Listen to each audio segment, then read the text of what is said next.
72 heures après le décès de la petite Kélia, l'émotion est toujours palpable dans le milieu du football polynésien.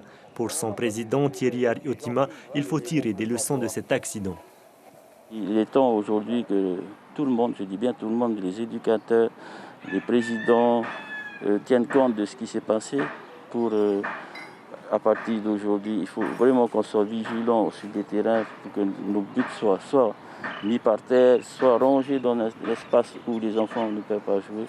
Il faut absolument que les présidents tiennent conscience avec les éducateurs et je pense qu'à ce moment-là, on va peut-être pouvoir éviter d'autres drames. Un drame qui aurait peut-être pu être évité si la réglementation avait été respectée. En effet, le décret numéro 96-495 de 1996 prévoit que les cages de but de football doivent être munies d'un dispositif de fixation pour éviter le basculement. L'éducateur qui est en responsabilité de l'entraînement est en capacité, a eu une formation, est en capacité de mettre des séances d'animation, de préformation ou de formation en toute sécurité. Ajouté à cela, on a un module santé-sécurité, et notamment 2 jours de sécurité, où on parle de la législation et du fait de vraiment, lorsqu'il y a des entraînements ou des compétitions, d'obliger à fixer ou à lester les buts.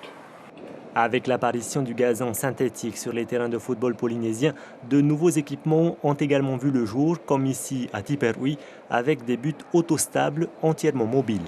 À Bonbridge, ce n'est pas un terrain engazonné, c'est un terrain synthétique et pour cela, ils ont fait venir des buts qu'on peut pousser avec des roulettes à l'arrière, sur la partie basse, mais qui fait aussi contrepoids.